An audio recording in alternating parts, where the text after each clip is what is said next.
Ladies and gentlemen, welcome back to Hurdle the Line. It's been a little over a week, but we are back uh, for the preview episode of the year. It has to be.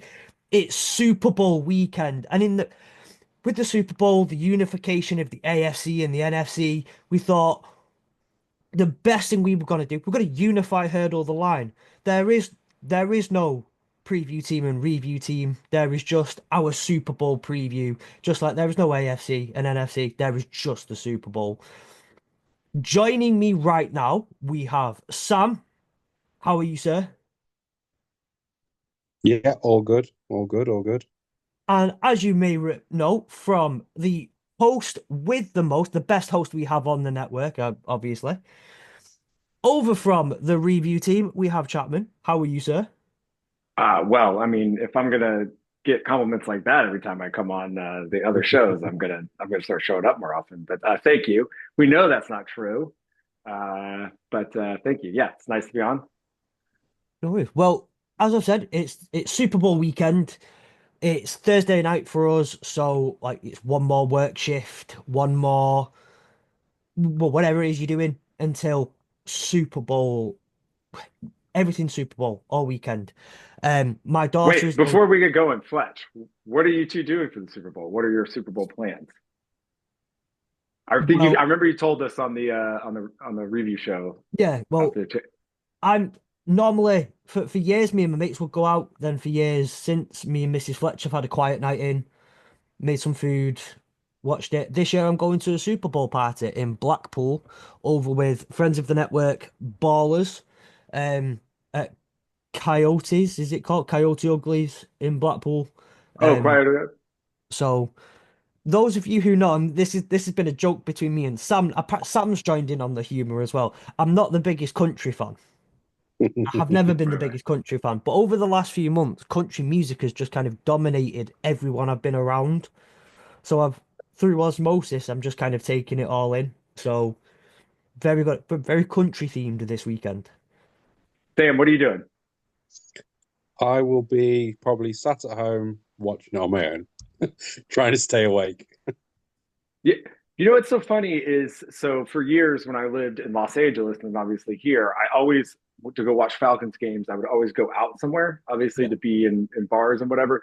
But in America, traditionally, I would say for the Super Bowl, you always go to like a house. You always try to go to like a big house party or whatever. And I used to always be the one to throw the Super Bowl party in Los Angeles and then in Atlanta somewhat before that. So like but this year, going to a pub, well, not a pub, excuse me, going to a brewery not too far from where I live in London, and they have big, huge projection screens. They do lots of sports and stuff there. So going with some friends should be a good time. We'll see.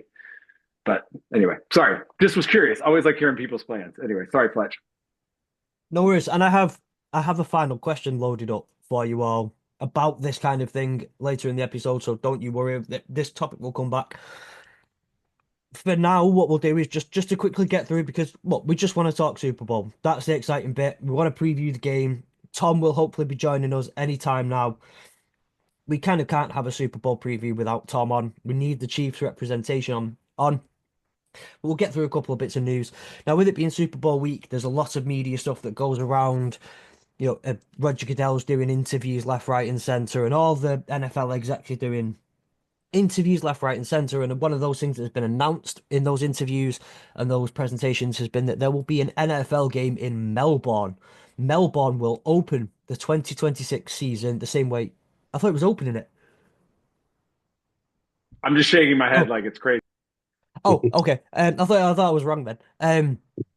But no, Melbourne will open the 2026 NFL season. The cricket ground, I believe it is in Melbourne.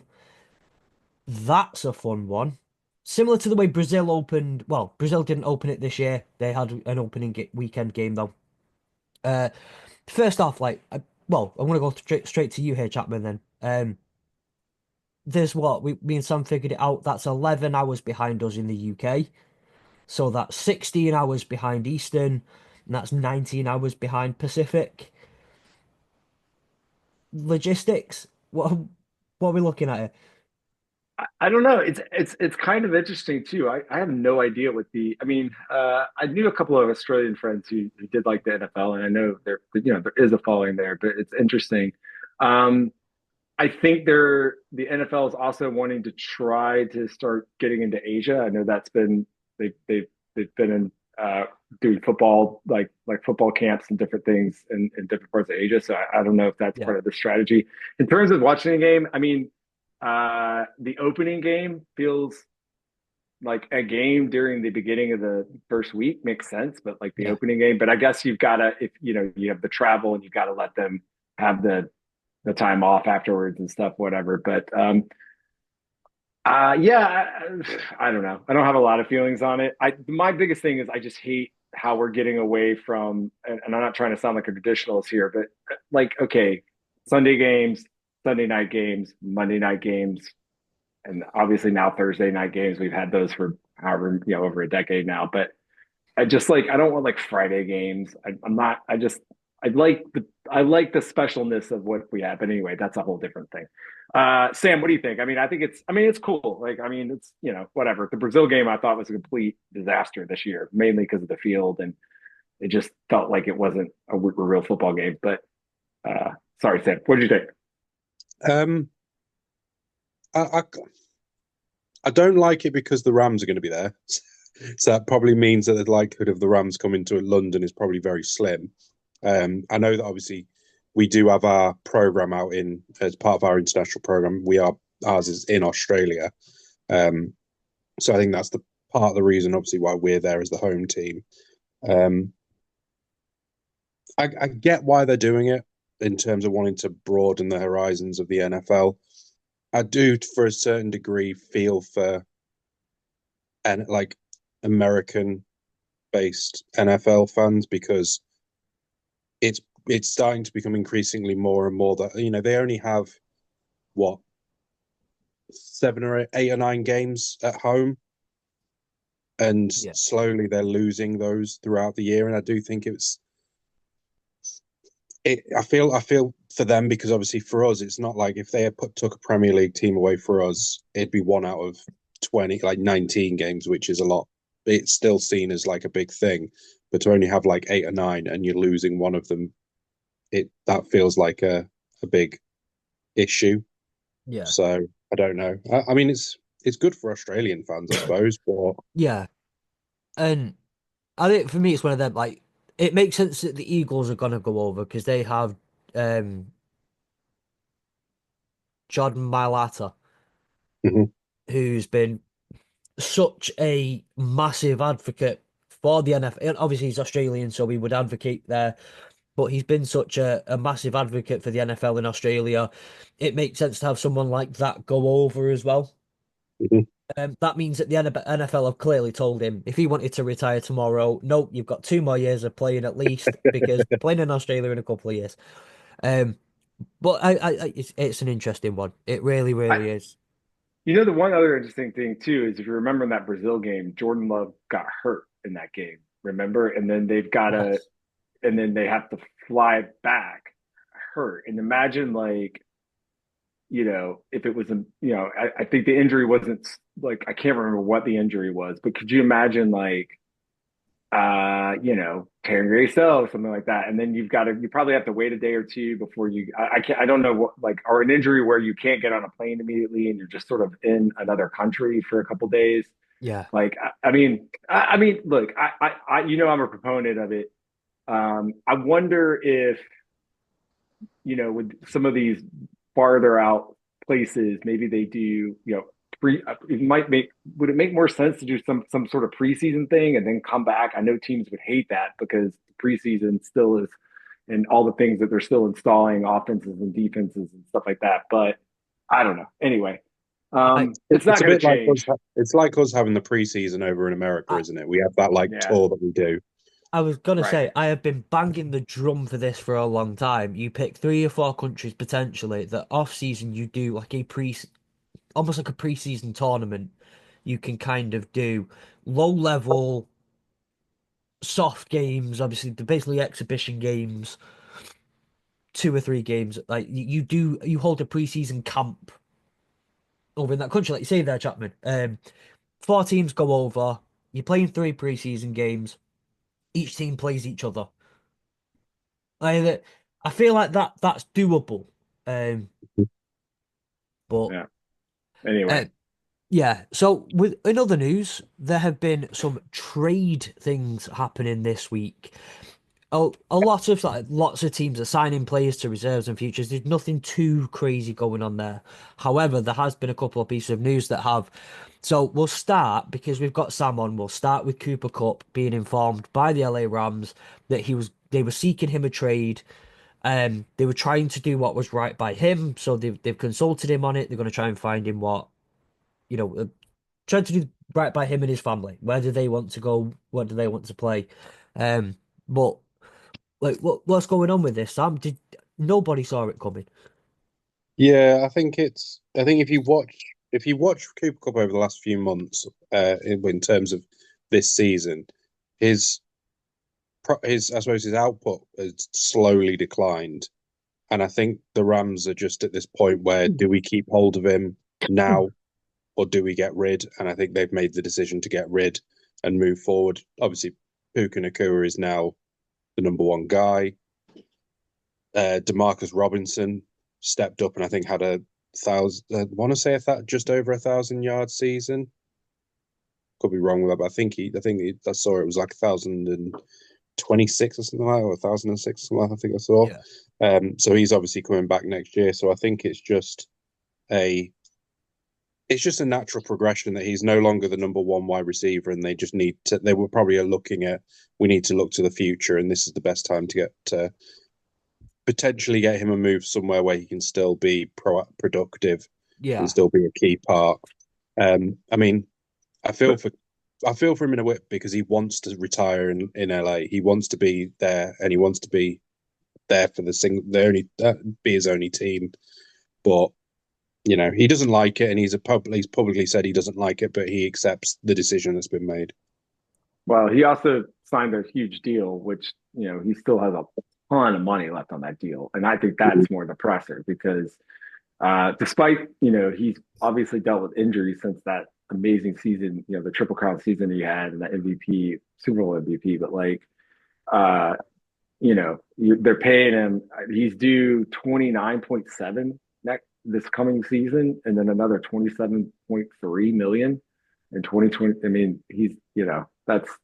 that's huge, huge money for a guy who obviously is not even the number one on his own team. So you know, it stinks. It's like yeah, but uh, I bet they end up having to cut him because like who's trading for that contract with what he is right now? He's still a good player, like you said, but whew, I I don't know if don't he's think it's as well. We're not going to be able to get a lot for him because the thing that's going to happen is we'll get a little bit because of the size of the contract, and they'll take on some of the contract. We'll probably have to agree that if we were to do it in the trade way, is that we retain some of the actual cost of his wages yeah, or money that he's owed, and then probably trade him for like a sixth or a seventh. That's how I see it going because we don't seem to know how to trade. We just give away like players for peanuts. So yeah. Here he is, the man of the hour. We couldn't have a Super Bowl preview. I did say this a minute ago. We couldn't have a Super Bowl preview without having our Chiefs fan on to talk about to preview the Super Bowl. How are you, Tom? Yeah, Looking I forward to it?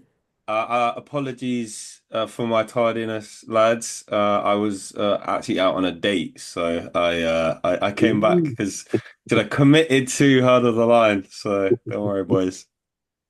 Well, you know, it's do hope you get to go on another one. It's just sorry I that will. Don't boys worry. are Don't waiting. worry. This was like a third date, so it's all Okay, good. okay. It's all good. Um, oh good, oh good. So we're just cracking through a couple of bits of news. We're on some of the trade stuff now. So we've just gone through Cooper Cup. Do you have any thoughts on the Cooper Cup being told he was going to get traded? Well, I kind of felt like it was inevitable. I don't know if Sam thought the same thing, just in terms of, your main guy is now, Puka Nakua, so he's going to be the number two guy, and it feels like that offense. you only need like one main focal point. With the running game, and you still got, Demarcus Robinson, and you got other young pieces to build around. So it felt like Cooper Cup's days were numbered, even though, he's been such a great, Ram, Super Bowl Yeah. MVP and all that kind of stuff. So it felt like, the way that Puka Nacua has come on, that his days were numbered. Yeah. And hopefully he goes to a place where, that can use his skill set. And especially because, he's one of the best blocking wide receivers in the NFL as well. So Mm. if you can find a scheme that, really utilizes that, then hopefully he can. Yeah, I think he still has a lot to offer, and Mm. I am it is for me. I mean, he was as when I got into the NFL a very short while ago. He was the guy from him and Aaron Donald were sort of the guys that I suppose watched the Rams in. It So was the beard, wasn't it, Sam? yeah, well, no, he didn't have a beard back then. He Ah, had fair no enough. beard. He's only had the beard for the last few years. But Um, yeah, it's like I suppose it's like losing one of the reasons why I started supporting the Rams. So him and Aaron Donald are both now gone, so it's now the new era for me in terms of um the Rams team. Donald's gone, Cup's gone. You've got first round picks. Like, what's going on, Yeah, Sam? Like, this is not the I Rams that you fell in love with. know it's a new era. We still got Um, Sean McVay though, so that's all that matters. Fair That's the point. main Fair thing. point. Yeah, Um, the other bit of trade news that shocked the world a little bit the other day was Miles Garrett coming out and Mm. requesting a trade from the Cleveland Browns. We need a comment from Ollie on this and need I know that Ollie has put up a video on his own social medias and his own channel where he does Browns content, um, which obviously be sure to go and check that out because I think you get it was a lot closer to the time as well, so you get I think his raw take on it. But lads, I mean, did we see this coming? At the end of the day, Miles Garrett is one of, if not the best defensive player in the league. The Cleveland Brown, he is someone who deserves a ring. The Cleveland Browns cannot offer him that opportunity and will not be able to offer him that opportunity going forward for at least a couple of years, if not a lot longer. Understandable, but did anyone see this coming? I definitely saw this coming. Like in terms of the fact that, he's such an elite player.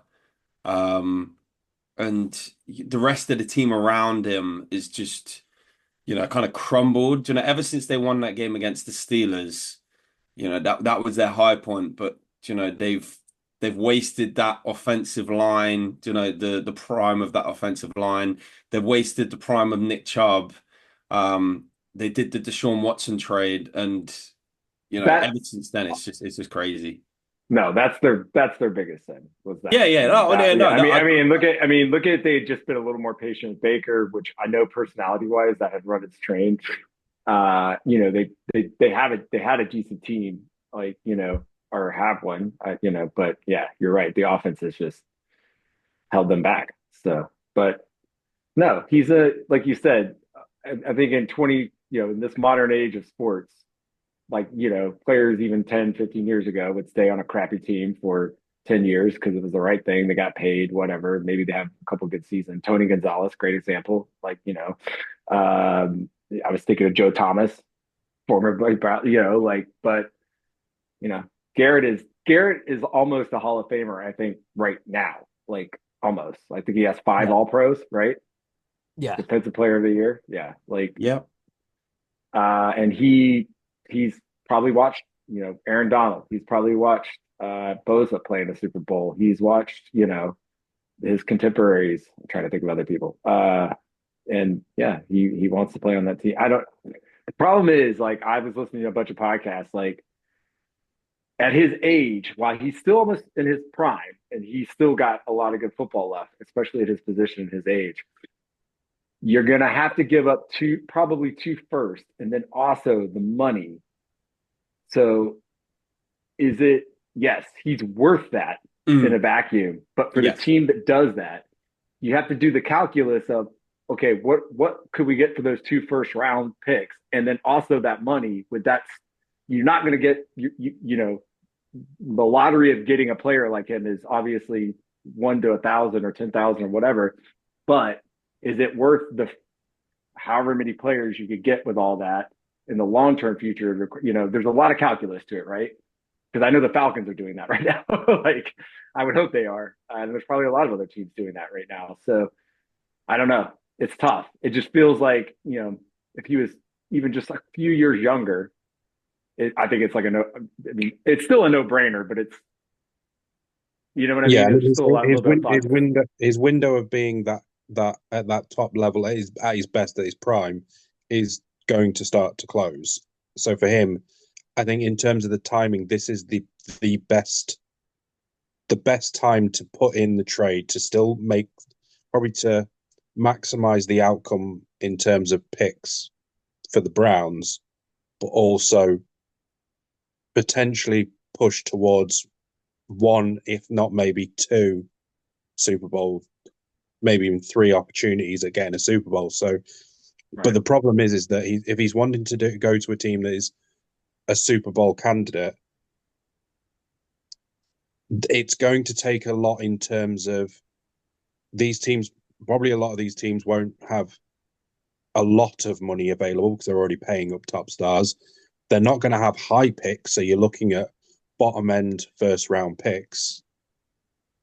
Yeah. It's a difficult trade to try and get through, and it's whether then there's teams that are going to be willing to jump on that train now with the hope that they get to the Super Bowl with him. I mean, don't get me wrong. If the Rams decided to throw them picks away like we love to do and bring in Myles Garrett, I'll take it with everything that we have. Yeah.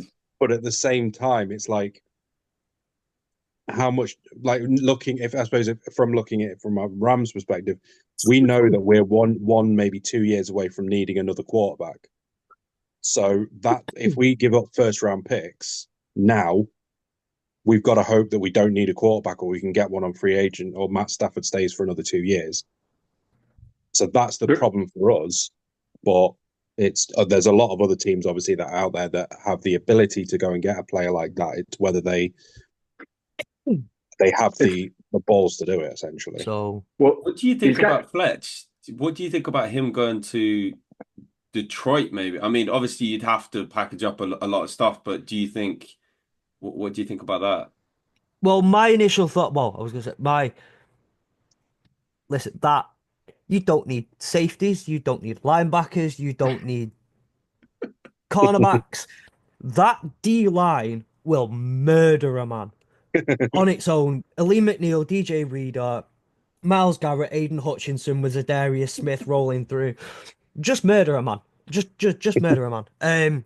So if he wants his gas covering to drive to Detroit, I'll do it. Let me know, PayPal, Venmo, Cash App, whatever you use, Miles, I'll do it. Um, no, I think look, we can dream. I said this at the time during the season. Someone like Miles Garrett is a dream. I think the Lions have the picks. The Lions have the cap space to be able to potentially do it. I think you package maybe two picks and a player, and I don't know, Hendon Hooker maybe, young quarterback might be enticing to them. I don't know. But look, of course I'd love it, but I don't particularly see it as necessarily the most realistic option. What were you going to say? Sorry, Chapman. Oh, I was just going to say from the Browns angle, though, I've also been listening about this too. It really doesn't make sense for them to trade him before the June 1st because it's still going to kill them on the cap. Though I would say, with what they're paying Watson, though, I know they restructured him again. So I think they got some relief on that. So maybe, ideally, the better trade for them from a cap standpoint is after the draft for the following years, but it doesn't help them in the short term future, which is, so they're stuck between a rock and a hard place on this one, I think. Uh, I but imagine they're probably not going to want to trade him. They're probably going to want to trade him out of the AFC potentially as well. Yeah, you would yeah, have yeah, thought yeah, so. yeah, yeah. So I mean, I'm thinking of teams that potentially could go to, and I think one team that would be have a serious chance of, depending on how they work it, it'd be interesting if he went somewhere like the Commanders Yeah, because Yeah, they I think they that's what already have everybody's their saying. quarterback. that makes a lot of And, sense because they got a lot of Yeah, money as well, haven't they? they have a yeah, lot of money. and that defense Yeah, is already starting looked like it was starting to cook at that towards the end of the season as well. So yeah. Yeah. I Um, mean, Ollie literally just messaged me saying it would cost the Browns 35 million to trade Miles pre-June. So, as you said, Chapman, it makes a lot of sense to, you know, after that to look into yeah. that. But Yeah, but we'll Um, see. Anyway, Look, there's plenty of time to talk about this and other trades and whatnot over the next few weeks. With once the Super Bowl's done and as we get nearer to the March trade, well, as the NFL season, next NFL season starts officially on a calendar year. But just last little bit, I just want to make sure we're covered on the head coaches. 6 out of the 7 head coaching candidate vacancies have been filled. Obviously, the Bears have gone with Ben Johnson. The Dallas Cowboys have gone with Brian Schottenheimer. Jacksonville Jaguars have gone with Liam Cohen. Someone give me a Duval. Duval, his Duval. Duval was so weird. I wanted one of them. I wanted one of them. The Las Vegas Raiders have gone with Pete Carroll. Pete Carroll's Yeah, back, everybody, back in the NFL, and the Patriots obviously went with Mike Vrabel. New York Jets with Aaron Glenn. The only one left is New Orleans Saints, who are believed to be hiring the Eagles OC Kellen Moore after the mm. Super Bowl, hence why they've not done it yet. That's the only open vacancy left, and I think the has Jets. Aaron hasn't Eberflus gone to the Cowboys as the defensive coordinator or something? Yeah, he has. Yeah. Yeah, Yes, I mean, yes, he thought I has. saw because that. to be fair to him, I mean, that is the one thing he is great at. I mean, he's Oh great at yeah, like sorting out a defense. I mean, the even the Bears defense this season like was really good, like mm. for stretches. But it was the rest of the stuff that, just didn't quite work out. Yeah. Um, I do want to make one comment on Brian Schottenheimer. That press conference where I believe Brian Schottenheimer spoke for about 30 to 60 seconds and then Jerry Jones spoke for about 60 to 90 minutes. That was genius. That was brilliant. I don't think anyone Yes. expected any different, but it's always fun nonetheless. Um, we have a um, Super Bowl to talk about. You guys are talking about Jerry Jones. Come on. Yeah, yeah, very true. oh, By Yeah. the but way, but I watched Landman. We watched Landman over the last 2 weeks, and Jerry pops up, and he is great. Not gonna lie, I great, heard he was really great. good. He Yeah. he comes in, he puts up he puts up like four threes in like a matter of like 3 minutes, and then just he's out. And shows I really enjoyed Landman, by the way. one other thing on Brian Schottenheimer. I obviously he's son of famous NFL head coach Marty Schottenheimer, absolute legend of a head coach. But I knew who he was before I knew what the NFL was, and Tom will know why. The Eminem song "Just Don't Give a Fuck," with the line "Cursing at your players worse than Marty Schottenheimer." It took me a long time to realize who Marty Schottenheimer was, but I was always grateful to listen to that song years later and go, "Oh, now I get it." Now I get it. Um, Well, but as Chapman says, Fletch, it was the same with me with what is it? The Miami McDolphins, the yeah, yeah, yeah, yeah, yeah, exactly. So yeah. 16 Lions as well. He, Yeah. he he referenced that in the song too. So You could have just left it with the Dolphins. You could have just left that one there. We've all been happy. No, it just made me sad. Um, last little bit, the NFL awards tonight. We did our preseason awards. I have bollocked up on our postseason awards. I am sorry. It's my fault. I mess up with the Google forms and whatnot that we were putting through. Um, Are we looking forward to it? Are we kind of set on who we think's gonna win awards? We all kind of know where they're going. Yeah. I think they pretty much have been decided. I think the only one that was maybe I think a bit more closer was possibly who was going to be the MVP because obviously there were two that stood out and ended up playing each other in the latest in the playoffs. But I think bar that, I think they were um, all pretty much dead set. I think. Yeah. Um. I mean, look, none of us will be shocked when it goes to Jared Goff. It's just going to be one of those things where we're all just like, "Yep, Called it. That's going to be fun. Now, before we get onto the Super Bowl, I want to hand it over to Sam, who's got a little something prepared for us. Yeah, it was just a very little quick teaser quiz for you to do. It's not really a quiz; it's just one single question. Um, I saw it pop on my Instagram. I thought we'd just have a little bit of fun with it. But there are 7 teams that have never had a regular season MVP player play like being there, so has won the MVP whilst being for that team since the Super Bowl era. Can you name the 7 teams that have never had an MVP award winner? We want to start with the Texans? Jacksonville Jaguars. Yeah, I Texans? was thinking the Jags. Texans? Yeah, Um, Browns? no, Titans? Browns had Brian No, they Sipe had in McNair. the 80s. Titans had McNair. Yeah, I was thinking the Titans as well, but they have McNair, didn't they? Cardinals. Yeah, Cardinals. That man was Fouts an MVP?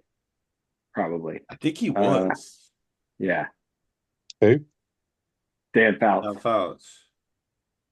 Chargers. No, Chargers had LaDainian Tomlinson in Tomlinson. 2006. Oh, of course. Jeez, Yeah, jeez, yeah. how did I forget that?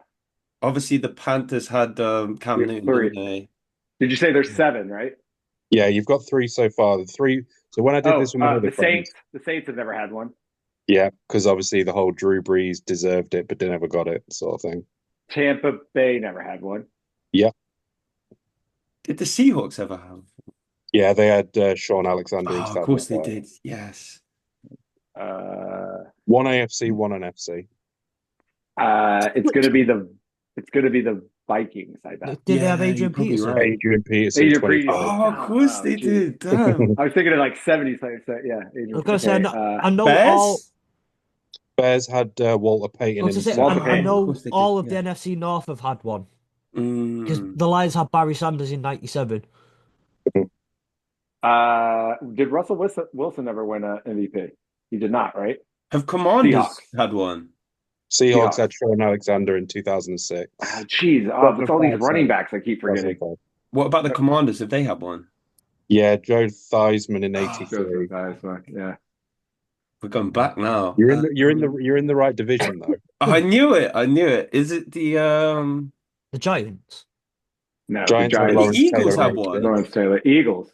They haven't Eagles, had one. Come they've never on had then. one. Okay. Oh, wow. So then we got one more for the AFC. One AFC team. So it's not the Broncos. Definitely the Raiders. The It's not the Raiders? Bills, Raiders? is I've it? had one. Raiders had Rich Gannon in 2002. Those were Gannon, of course. What How about am the I Bills? forgetting all these? Surely the Bills had one on the that, at Bills. least that 4 Bills Super had Bowl run. Thurman Thomas in Thomas. 91. Yeah. I want to say when they went on the 4 Super Bowl run, they got to have had at least one. You're up, Yeah, again. you would have thought You're so. in the right. The Jets? The Jets. Oh wow, it's the Uh, Jets. Why Yeah. was I think was Cool. it? I thought, what's his name won it that year? Nathan, yeah. I would have thought Chapman that the Jets would have been one of the first guesses that you had. To be fair. So yeah, those Yeah. are the 7 teams. The They were Cardinals, the Texans, the Jags, the Saints, the Buccaneers, the Eagles, and the Jets. Ah.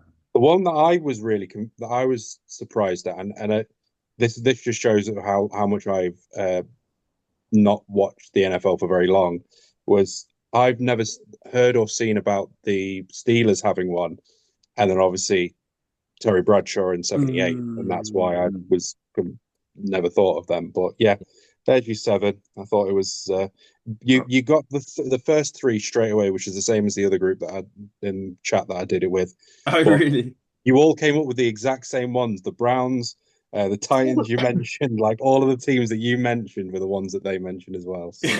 No, I knew McNair because they tied with Peyton Manning, which was kind of silly that year. And then, yeah, I can't believe I forgot Sean Alexander. That was a monster year.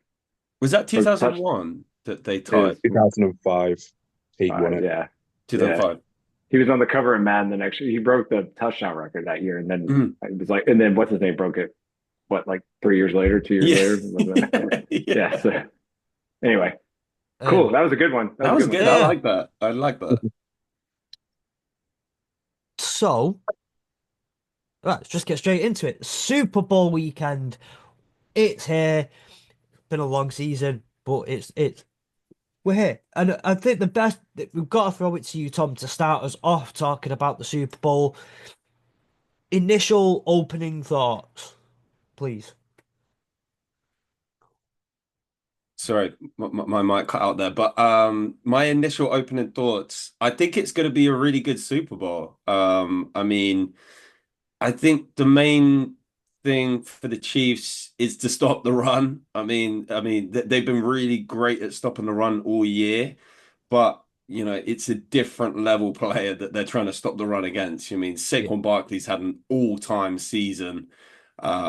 So if the Chiefs can stay disciplined in their defense, and even limit Saquon Barkley, like you don't have to completely stop it. I mean, you're not going to completely stop him. He's such a good player. But if you can limit him, and you can, make Jalen Hurts, take more time to, look down the field and all that kind of stuff, then I think the Chiefs will have more success. But, they've got a hell of a task in front of them. It's history. They got a chance at a three-peat that hasn't been done, in the Super Bowl era. So, but I'm just really, really pumped and excited about the game. I'm hoping for a great game. I'm hoping for a similar game to what the Chiefs and the Eagles performed in the Super Bowl last time. So, hopefully we get a really exciting game, and hopefully the Chiefs come out on top in the end. But it's just excited for Super Bowl weekend. Can On the I? mention of that, three-peat thing, have you seen about Pat Riley has allowed the Chiefs to be able to use the patent of No. three-peat? He licensed it, He Well, yeah, meaning they licensed it. paid him because he yeah. owned it. Wow. Tom, can I just say something? Yes. The Chiefs, you're not stopping Saquon. Every single team that's played and I'm on the Chiefs on this one. So, and I don't mean that in a way that like, oh, that means you're going to lose. I just Yeah, mean yeah. like that, like every single team in the playoffs so far has gone. We stopped Saquon, and it just hasn't happened. And I think what it is like, can you stop him from getting that 60-yarder, That's that what I mean, 40 though. That's yard? what I mean Yeah, by limiting that. is Yeah, the limiting. yeah, Yeah, of not course, of course. giving away like a, Right. I Uh, mean, even that 60-yard run he had against what the Commander, I mean, the tackling on that it's play like right was off absolutely the, atrocious, but yeah. the Chiefs aren't going to do that. No. No. Um, can I just say, I'm getting a bit of PTSD over watching Saquon Barkley against us just do absolutely ridiculous things. I think he's put on about 360+ yards run against us. I don't want to see it ever again. He can bugger off. I love watching him. I got to be honest with you, and like, it's fun watching him because it just reminds you like old, like cool, fun, old school playoffs. I mean, sorry, football, but I got to say this, like when the other 2 weekends ago when it was when Chiefs and the Eagles won and it was going to be that again. I was one of the people who was like, just because I had my heart even before the playoffs the week before, I had my heart on like seeing maybe a lot no Fletch, seeing some other teams in the mix, right? And I mean, you know what I didn't like? I didn't like all the NFL media, like the big guys who get to follow the league for a job and like blah blah blah, like talk down to people, fans like me who are like, hey, you don't love sports because you don't want to see greatness and blah blah blah blah blah. And I got really annoyed with that. Even like some of the people I really love, and I'm like, guys, like we're fans, like we're fanatical, like we're and we're emotional, and we're and like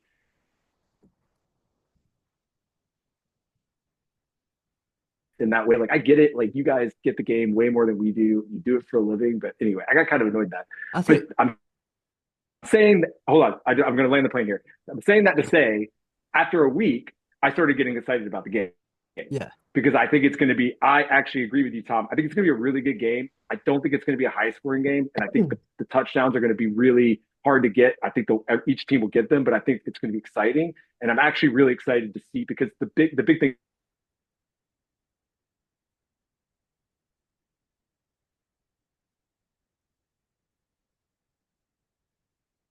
is we have no coaches, obviously, but like, or excuse me, the Eagles coaches. But I'm really excited to see the chess match, and I hope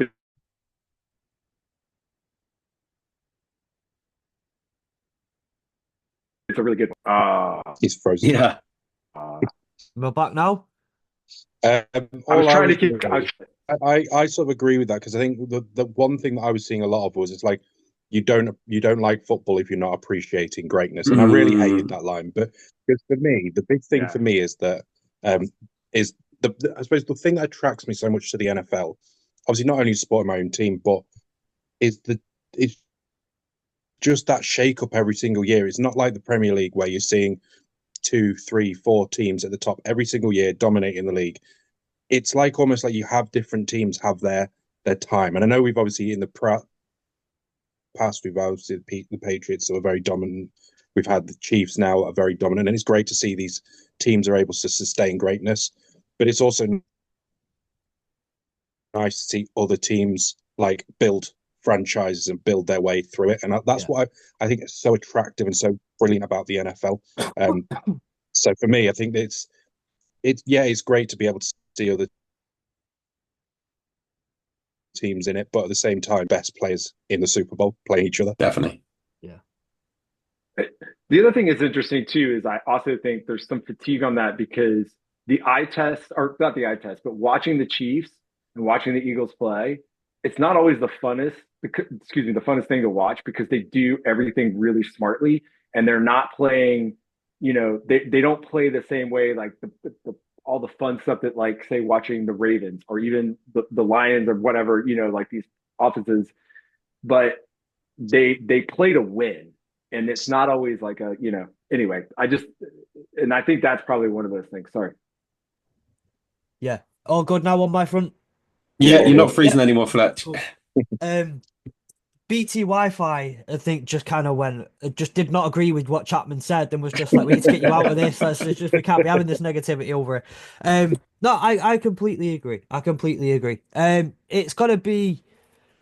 I did a couple of minutes for Andy Davis over on the over on the across the pod, among with a load of other UK based creators, and gave my thoughts. I said, for me.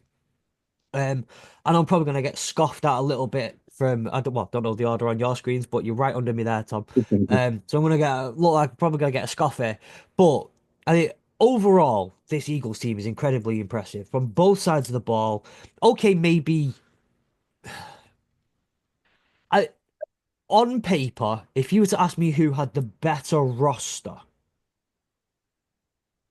I would go right now Eagles in terms of roster I would agree with you. on the whole. But I also think, and I think this is undoubtable, that the Chiefs have the better coaches, better coaching, and generally the better scheme and play calling. And And a it's better going quarterback. to come down to which one of those is superior on. So that Chiefs D line is ferocious, but so is that Eagles one. That is a horrible, horrible D line.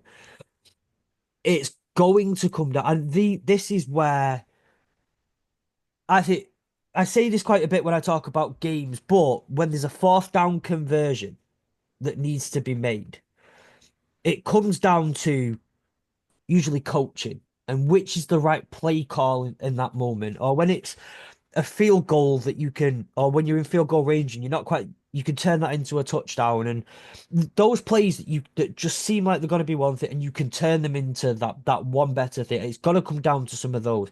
For me, that always comes down to better coaching and play calling. So for me, I'm riding on the side of the Chiefs for this one, but this could genuinely go either way. Oh yeah, no, I totally agree. Do you know, I don't disagree with anything you said there because and I actually think it was the same in the last Super Bowl. I would argue that the Eagles had the better roster, but the Chiefs just have the better quarterback. And in those clutch moments, where you need a player to step up, Mahomes is gonna. I mean, he did it against the Eagles. I mean, he injured his ankle and then he runs to the 13-yard line. Like You know, it's kind of Yeah, inevitable in those big moments, right? And it's the same with this same roster. You know, obviously, I think the Eagles D line is actually better than it was then, even though they got, you know, the most sacks that they'd had in franchise history.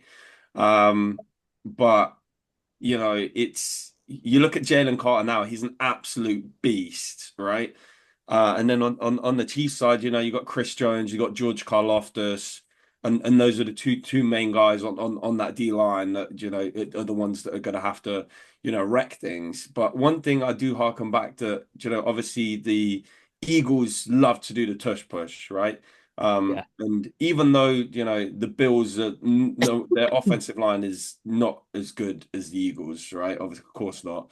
But the Chiefs were able to nullify that to an extent in the AFC Championship game. So I think if the Chiefs are somehow able to, you know, stop that on, you know, short fourth and one, fourth and inches or whatever like that, then that will give the Chiefs a big, you know, uplift in this game. And I do agree with Chapman as well in the fact that or no, Fletch even in the fact that, you know, the Eagles had the better roster, but who do I trust more in big situations? Do I trust Nick Sirianni or do I trust Andy Reid, who, you know, is going for a three-peat, has been in those big situations, knows what to call on those big plays and those big downs. So, and I'm always going to trust Andy Reid.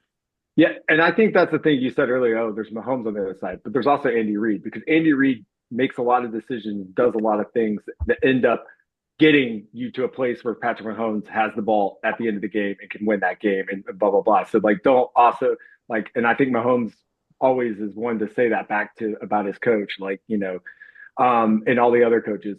I I would just say this one thing about the Eagles and their tush push though is that they also have Barkley back there, and like I think that's True. an interesting wrinkle. So the Bills, and I'd also say the Bills only run that play to the left side every single time, and Yeah. the Chiefs defense knew that, and it's Yes. like I mean that was a really frustrating game to watch in terms of the Bills offense, like in certain places. Like it just anyway, we're not Well, knitting that. No, So no, I but you're right, Chapman, especially in the fact that, you know, towards the end of the AFC Championship game, right?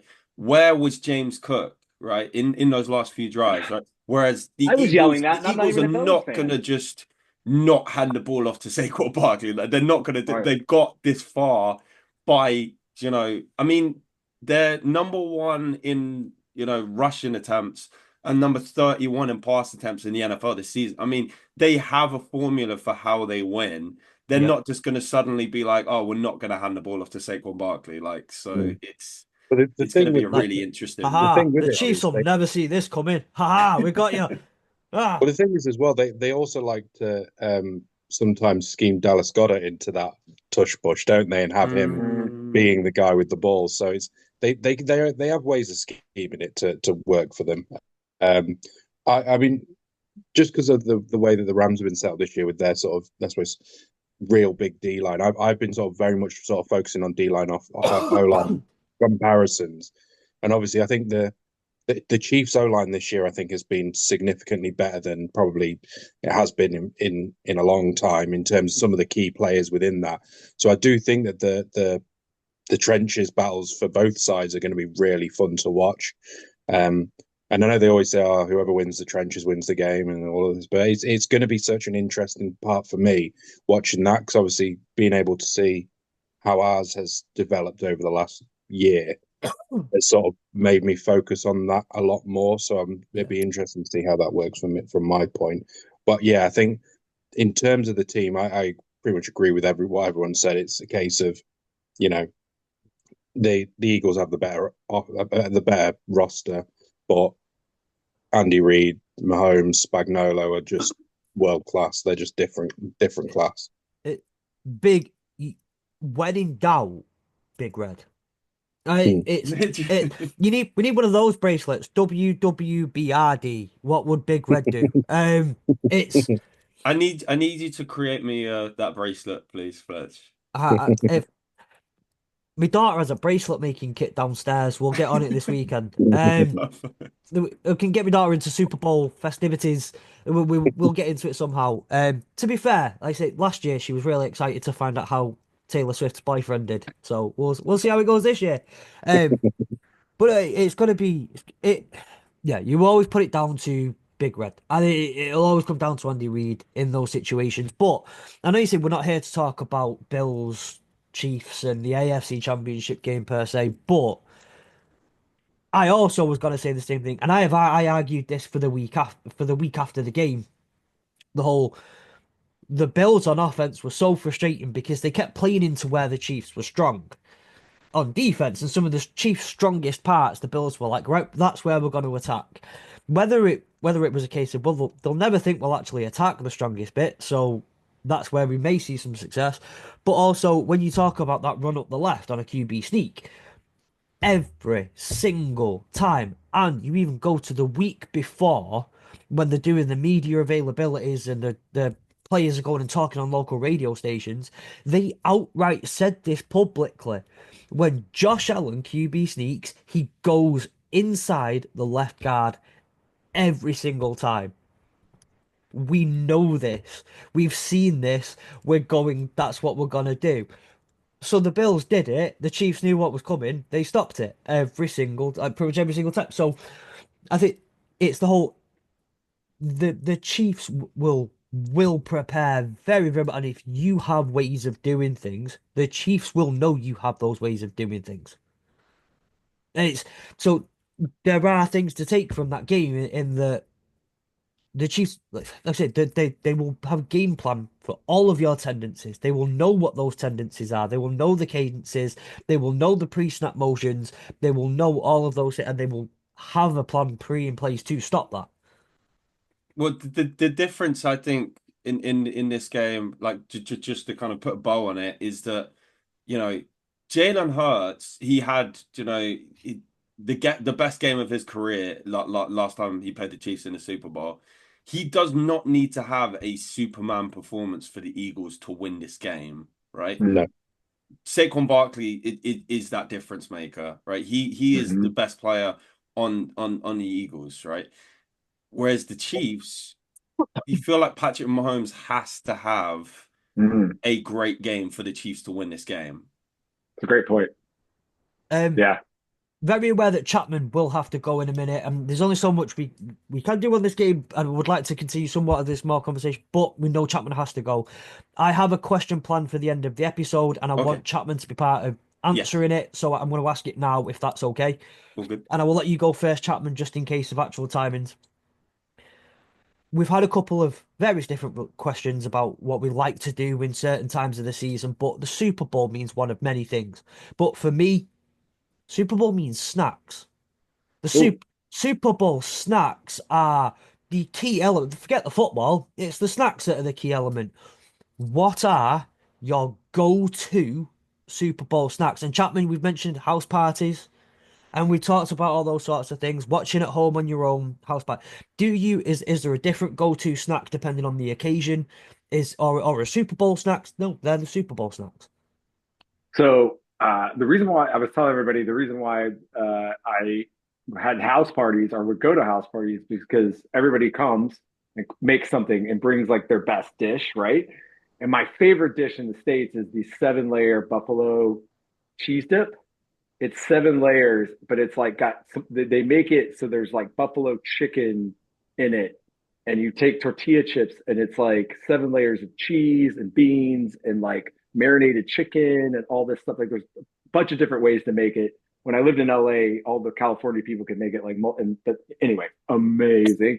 But I feel like you have to have chicken wings and you have to have chips and guac or chips and salsa or chips and guac and salsa, probably preferably all things. So those are like to me, like that is like what you have to have. Like that's a bare minimum, and then probably like some pizzas to the side just for like just for fillers. But you've got to have chicken wings. Like that's just I'm sorry, you're not having a Super Bowl party if you're not having chicken wings. Completely fair. Completely fair. Tom, Sam, Tom, you're having a bit of a party this year, aren't you? to Yes. celebrate? What's on the menu for you this I year? mean, Chapman kind of summed it up there. I mean, chicken wings are the they're just like the standard. Like you have to have chicken wings. Have some pizza. Um, For my party this year, we're having plenty of beers, but we're also gonna be playing beer pong. So I think that's gonna be a staple part of the the Super Bowl party, which Ollie will be involved with as well. He's coming up to Brum to enjoy that with me. So that will be amazing. But yeah, I mean, I'm pretty sure Chapman just kind of summed up what you need to be. I mean, I Yeah. don't think there's that much more. What about you, Sam?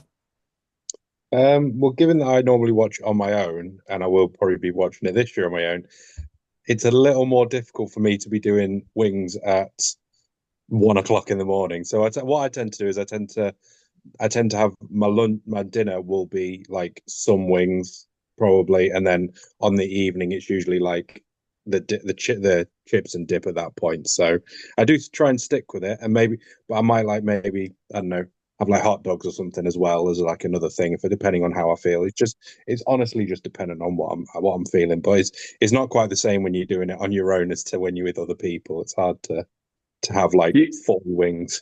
No, you're absolutely right. you, you guys got to do a Super Bowl in America at some point, regardless if your team is in it or not, just so that you could be at a party. There'll be women there. There'll actually be females there that are not your wife. Not that you're looking for someone besides your wife, but you know what I mean? And like when women come to the parties too, that means like the food and the other bits are a lot nicer or whatever. Like, there's just Yeah. multiple people there. Mostly it's like half the people don't even care about the game, which is great. And then, but Fletch, what's yours? No, so I think again, what has been said has been said. Chicken wings are the absolute and the ultimate. And the one thing I'm really upset about this year is that I what have I raved about all year since the draft, Oh, you've raved about is it Popeyes? and I'm not at home, so I'm not near Popeyes, Oh and shit, that you're gonna was be where are that you? was You're gonna be in Blackpool, right? I'm going to Blackpool at Coyote Uglies. So that's hurt me a little bit, if I'm perfectly honest. So I will be sneaking out to find the nearest takeaway with chicken wings. Probably not going to be very nice because it's Well, Blackpool chicken wings, but will Coyote Ugly not do food? I think they will. There's a package deal that we've got. I know they'll be bare. That's about all. That's about where I'm at. Normally though, it's chicken wings. A few years ago, me and Mrs. Fletch, we tend to go to Lidl the day before because Lidl, they have that deal with They the have NFL their where they sell a NFL couple of season, yeah. bits, but they have the couple of the snack helmet debacle I that was happens about to every say, year. Fletch, are you like, well, you're not gonna have it this year. I'm gonna try and get it out. I'm gonna get it out just for even if it's for not the actual game, but I'll get it out for like the pre-game. There's the snack helmet. Can, This snack helmet lives next to my computer at all can, times. can I tell you guys a joke? So I don't know how many years ago this was, but it's 10 plus years ago. They had paper towels in America, or what do you guys call it? Kitchen roll.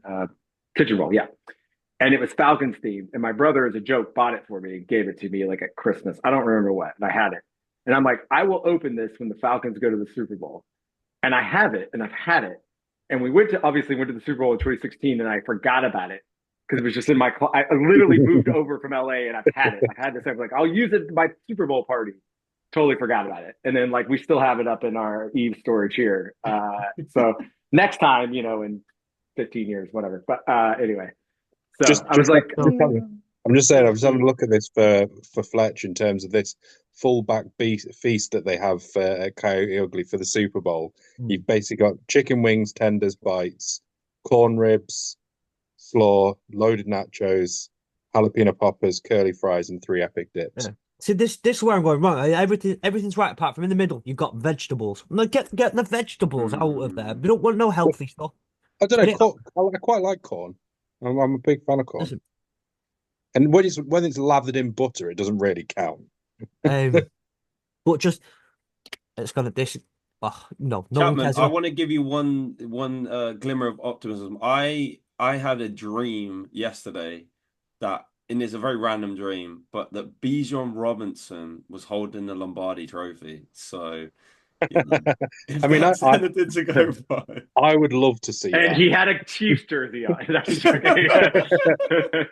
And he was not um, playing for the Falcons. Got it. yeah, I want to say, was it a £20 admission fee? You get to hold the trophy and a picture at the yeah. end, or Tom, quick question for you before I pop off. Yes. So one of the things that I'm really I'm sort of looking at my bets is that the Eagles front is going to give Mahomes a lot of trouble, and Andy's going to have already decided he's going to, you're going to dig and dunk down the field. Yeah. Who is going to be can you give me two receivers? I'm assuming Kelsey is part of that, but who of the other three that's not worthy going downfield would you say is going to be in that middle tier who could maybe get 3 or 4 receptions, could maybe get 30, 40, whatever? Who's just a good little flyer there? Is it Juju?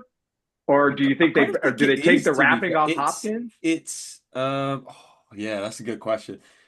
I think you're right. I actually think it might be Juju. I mean, he kind of has those sort of games where he has 3 receptions for 50 yards or whatever, or he'll have like one Eh, reception for 29 yards. So I actually do think I think it will be either Juju or or Hopkins, to be fair, because as Hopkins playing in his first Super Bowl, he's going to want to show out. Yeah. Hopefully, the Chiefs actually instill into the game plan, because he's been kind of somewhat used throughout the playoffs. But if they could kind of make sure he's one of the main guys, then. But yeah, Well, I would go with, if you're going for a safe bet, I would go for Juju. One last I quite question. like. I was going to say I quite like the Noah Gray, because he does like to go to Noah Gray in those tight situations, and he's not going to be the first name that's going to be there. So in First terms of down. receptions, Also, him catching the first touchdown is tasty if you just want to put a pound on it just for fun. Last question for you. There's some murmurings. We know Hunt has taken over as like the lead back, but does Pacheco come in and also maybe catch some of those balls if the pass rush of the Eagles kind of starts getting in? Could that be a possibility just as Oh a yeah, little like flyer 100% it card? could. Because I it's do one. I think. think his catches are 1.5, and it's kind of like you Yeah, know I could see it being more than that. I could see it being, because as you said, the Chiefs are going to probably, the majority of the time, they're going to try and dink and dunk it, or they're going to try and do some quick kind of get the ball out of Mahomes' hands quickly. And if that's to Pacheco, then like I could see that happening. I could see him having like 3 receptions for 40 yards, something like that. I'm gonna look at the receptions. Guys, enjoy the game. I'm betting heads on the coin toss, under on the national anthem, Chiefs to win the game. Enjoy, guys. I'm sure we'll be texting. Thanks for having me on. Uh, go hurdle the Super Bowl. I don't know. Bye. um. So the last couple of bits I think I really want to kind of focus on are the last three Super Bowls have been decided by 3 points. So you've got the obviously Chiefs Niners last year decided by 3 points, but that was in overtime as well. About 30 seconds after that touchdown went in, me and Tom on FaceTime. I Hopefully, it's the same this time, Fletch. Well, yeah, but it'd be completely different scenarios in which we'll be in. I'll be in a bar, you'll be at home at a house party, but always. Chiefs, Eagles again, 38-35, and then the Rams, Bengals was 23-20. Is it this close still? Is it a 3 points? Or do you know what? Are you going to go closer? Are we going to go over? The over-under for the game is 1.5. The spread is 1.5 in favor of the Chiefs. So What is what's the points total though? What's the 48.5. because I reckon it'd been around 47, 48. I could see it being a kind of According to Paddy Power, that is. maybe like a I don't know. I don't think it'll be as high scoring as the last Eagles Chiefs Super No. Bowl. But I could see it being a kind of 27-24, maybe. I could see it being a 3-point game. I am honestly on the fence about how this game is going to go, because for me it honestly depends on if the Chiefs can stop Saquon, and when I say stop him, I mean, like I say, prevent those big booming runs and stuff, then it could easily be a 3 point game. But the way that Saquon's been playing all season, he could quite easily just all of a sudden put up 3 scores, and it's a completely different game. Mm. I'm just me personally, I'm pretty much avoiding all bets on the NFL in terms of the point on the Super Bowl in terms of the the score itself, because I think it's this is the sort of game which it has the ability to be a 3 point game, but it also has the ability to be a 7, 8, 9 point game. Yeah, Um, and so I'm mainly looking at things like receptions and stuff like that for me personally. yeah, Um, I think they'll get the total. I think they'll get the total. I think I can see it easily getting, because I mean, like we've said before all season, Fletch, all it is takes is, if we're saying it's a 1 score game, then to get that 29 or that 49 essentially, you only need a a 25-24 game. I've got a quick thing for you, Fletch. In the last 10 years, teams that have wore white uniforms in the Super yeah. Bowl are 8-2, and the only two teams to win the Super Bowl without wearing the white are the 2017 Philadelphia Eagles and the 2019 Kansas City Chiefs. So it's quite poetic in that sense. But yeah, we'll have to see. Yeah. We'll have to see how it plays out. Well, that is actually a really interesting one, and it pops up every year. Mm, The white jersey. Who's wearing white jerseys? Right, they won. Who is it wearing the white jerseys this year? the Chiefs, the Eagles are wearing their not Kelly green, but you know the kind of Yeah, yeah. the dark green ones. Um, Here's one for you though. The obviously Chiefs are on for a three-peat. If they three-peat, well, like it kind of goes without saying, it might be the AFC team has won three in a row as well. So the Mm. AFC, like, when was the last time a conference won three Super Bowls in a row? The Was it the NFC with the Cowboys? I thought it was the NFC with the 49ers. No. Wait, is this pre or post Super Bowl? In Super Bowl era, Okay. well, when was the last time a conference won three Super Bowls in a row? So, like, just as an example, obviously, like I said, the Chiefs have won the last two. Yeah. So, yeah, when was the last time a conference won three in a row? Because both conferences having the history gone on stretches where that conference has won three, four, five, six Super Bowls in a row, I think. Mm, yeah. Um, for some reason, I think it's the NFC as opposed to the AFC. The NFC went on a ridiculous They did. run. They went From like 13 or something. Did they Yeah, win like 1984 season to Mm, the 1996 season, the NFC won it every year. yeah. And then the team that wins it this year will put it one way or the other because I think Yeah, they're tied, aren't they? Right. So yes, yes, yeah. yes, you are right. It's 27-27. Yeah, it's literally tied. And Oh, back when it was the AFL NFL, mm, that was 2-2.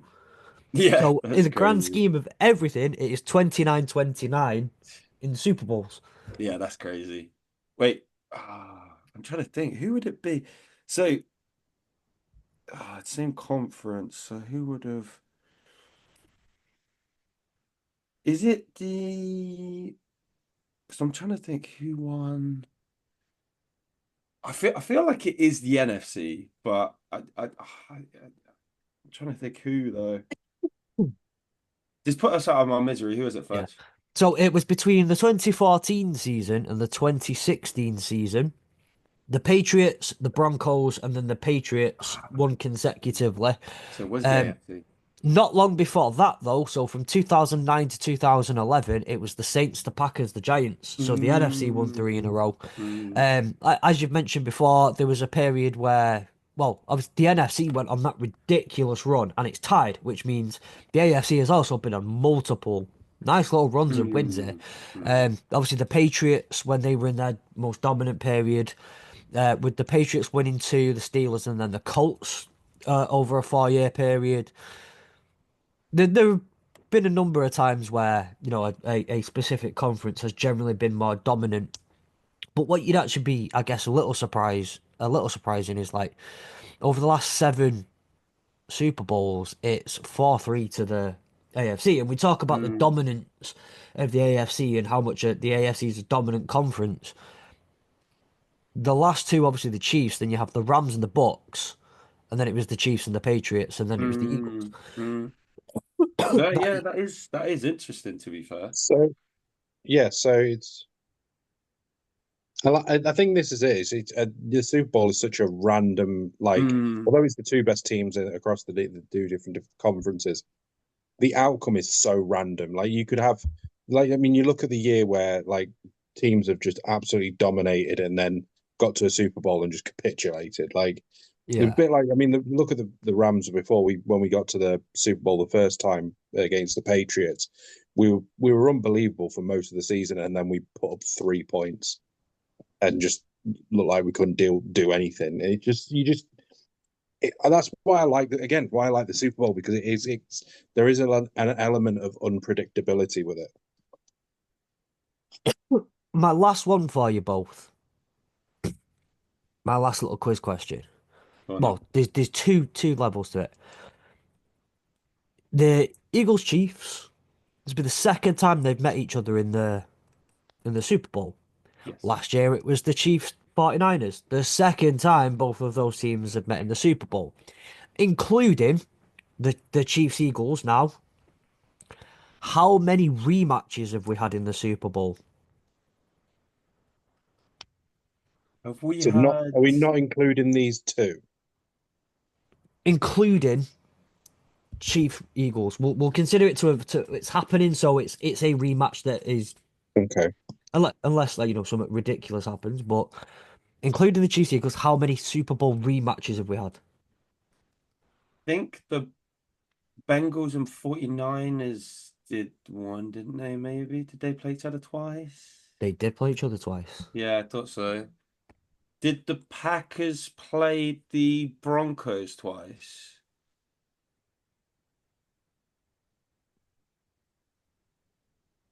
No. Did the Cowboys play the Bills twice? Cowboys, Bills, yes, Cowboys, Bills twice, and they were both in the early 90s, wasn't it? 'Cause Yeah, I thought so. So that's four, isn't it? We've got so far. my Um, Miami against Washington. yes, that okay, was so, Those are twice. the early so ones, that's isn't it? Yeah. five. Oh no, fuck. I was thinking Pittsburgh, of the Dallas. Pittsburgh, Dallas has happened more than one time, yes, yeah, as a Yeah. rematch, 100%. six. Um, 49 is Giants, Giants Patriots. Yes, Oh, 07 and seven. 11. That's seven. There are two more. I'll Are give you they both like 90s or are they like 80s? 2000s. 2000s. Um, Rams played the Patriots. That Patriots was and Buccaneers.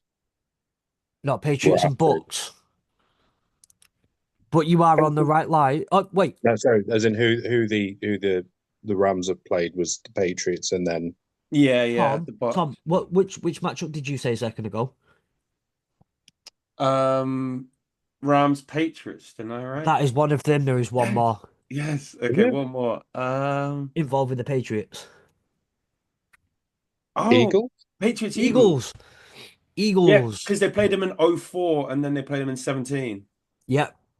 There we go. And out of those, which one's been only one? All of them have been played twice, apart from one that's been played three times. We've had this matchup three times in a Super Bowl. Which one was the one for three? Think it's the one that Sam said. Is it the Washington? Nope. No, three. Is it not? Is it It is. not one involving the Bills? No. It's one that Sam said. Oh, Cowboys, Steelers. Cowboy Cowboy Steelers. Steelers. It's been played three times. Super Bowl X, Super Bowl XIII, and Super Bowl. Do you know what? It's almost a shame that the 49ers and Cowboys never got to play each other in the Super Bowl because they're in the same conference, like Yeah, Yeah, especially in the 90s. Like they were that just that'd have been so a good. yeah, that would have That been was like fun. there was basically a de facto Super Bowl in the 90s because whoever won that more or less went on to feels like the AFC Championship game right now. yeah, yeah, Yeah. basically. But no, that was that is the most replayed Super Bowl of all time. Wow. We will, well, the Chiefs probably have multiple opportunities. See how the San Francisco 49ers get on and the Eagles get on next year. And who knows, there might be a third one in there. But Another one. I think it it's not shocking to see that, like, again, you see some of the dynasties, the Chiefs are in there twice, the Patriots are in there three times, Cowboys are in there twice, particularly from going back to the 90s. Washington, obviously, when they were dominant, particularly in the early 90s, the Dolphins are in there. There was a few. I was genuinely, it, I forgot genuinely that the Rams have been to a good couple of Super Bowls. It Um, always just, Three. so I remember they won in the early 2000s with Kurt Warner, didn't they? Yeah, yeah, 2001. they beat the Titans, didn't they, with Mike Jones's stop, right, on the one of the final plays of the game. And then they lost to the Patriots as Lost to the four as Patriots in 14 2019. point Yeah. underdogs the Patriots were in that game. And then the Rams came back to tie it at 17 apiece. But then Adam Vinatieri kicked the field goal, didn't he, to win it. The Which time expired. that Super Bowl, which has gone down as arguably the most boring Super Bowl of the modern era. Oh, what the seventeen Just The seventeen one? second, the third, no, the 13-3 one. Oh, that was yeah, That was that dull. was atrocious. Yeah. Yeah. um, it- Well, it's because the Patriots' whole plan was to slow down Aaron Donald, basically. Like, I mean, Slow it was down just slow Aaron down Donald. Aaron Donald and make Jared Goff throw the ball down the field, and like basically And they had great, especially Stephon Gilmore in that game was ridiculous. So yeah, and we had no running game because Mm. Todd Gurley got out Todd was Gurley, out yeah. injured in the earlier in the season, early in the playoffs. I think so. Yeah, we lost basically our main point of our attack. So and it was Yeah, still 3-3 with like 9 minutes left in the fourth quarter. yeah, it was and one of the worst Super Bowls I think in Super Bowl history. One of the worst. you can't talk about Super Bowls. And this the last time I went out with someone that with a mate was Philly special. Mm. That Because was it a was great Super Bowl. that Patriots Rams one was the first one I ever dragged Mrs. Fletch into to watch. And like I said, we went to Lidl, spent a lot of money in Lidl, got a lot of food in. Mrs. Fletch was passed out by the end of the first quarter. I was sat there with like picky bits for two on my own. Um, that was a good night to be fair. Nice. But I mean, my first ever Super Bowl, which I've said before, was the Patriots Falcons one, which as a Mm. first Super Bowl to watch was just phenomenal from my yeah, perspective because watching them come back and obviously the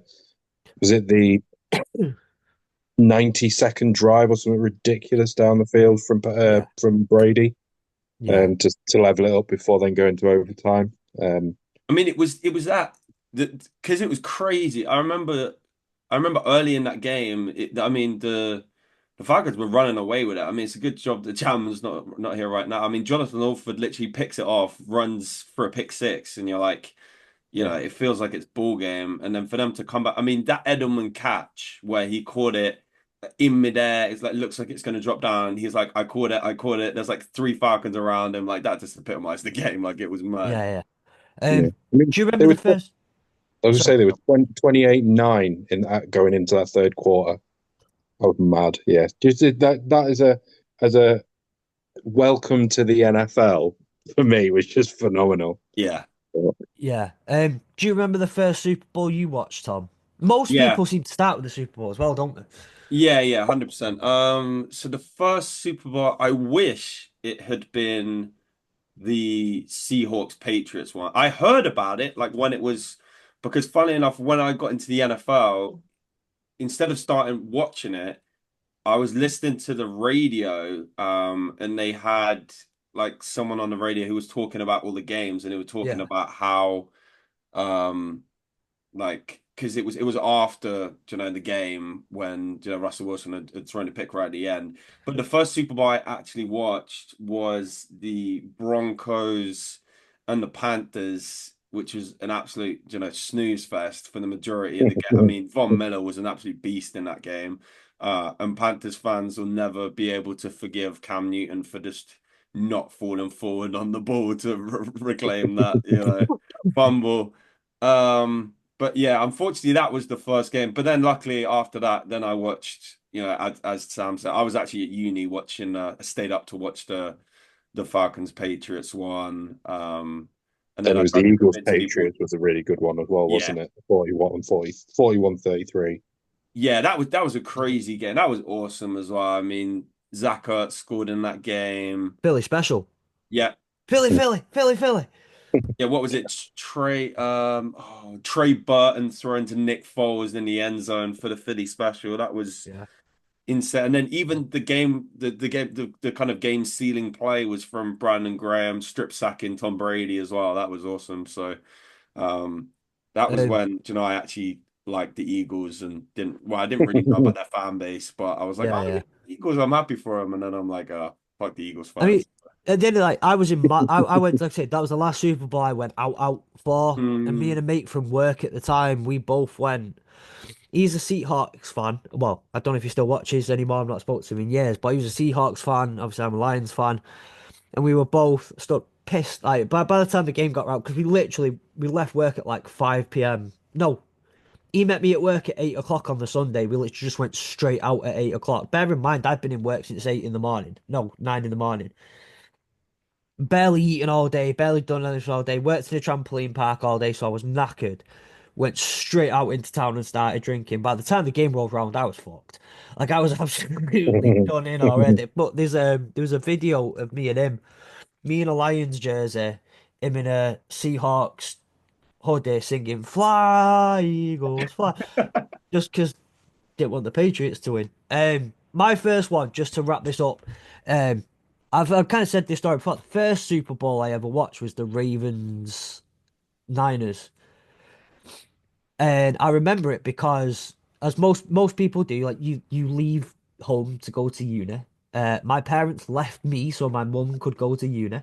It just worked out really weird that way. So I ended up living in this house, yeah, and I had the tiniest little TV. I think the little tablet I've got on my desk at the moment is bigger than the TV was. This little aerial. I was up at 1 in the morning, so I turned it on. Thought, why not? I'll give it a go. Why not? End of the first quarter, I was like, this is the most boring shit I've ever watched in my life, and turned it off. I was like, how anyone could watch this NFL is beyond me. It's ridiculous. It's horrible. 2 years later, I am trying to withhold screams in my parents' living room as Russell Wilson gets picked off in the end zone against the Patriots and going, yeah, okay, I like the smart now. Um, After watching it, the NFL that year. So I always think last year when it looked like it could genuinely be a possibility that there'd be a Ravens 49ers Super Bowl. The little bit of me is always when that happens, that's my full circle moment.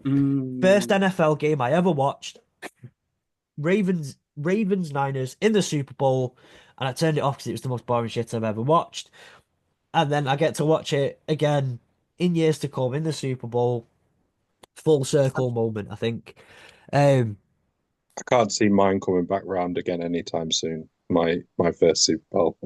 Sorry, Chapman. It's not on your team. It's the Patriots more than anything.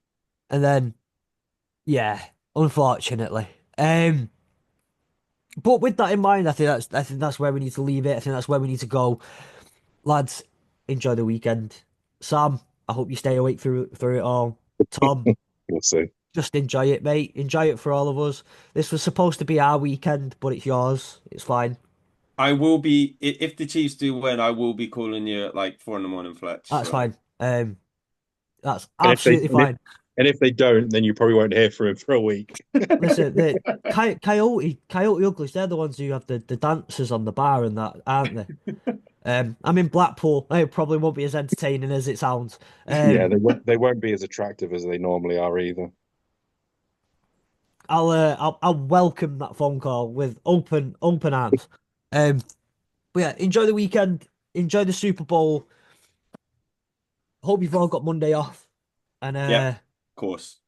Rookie mistake if you haven't. yeah, yeah. Thanks, work. And I will. Yeah, we'll see you on Tuesday morning whenever this when this released on Tuesday morning for the review, and hopefully we'll have a happy Tom on. I don't care what anyone else says, Tom. I'll have a happy you one. And as Chapman said, hurdle that Lombardi. Oh, I love that.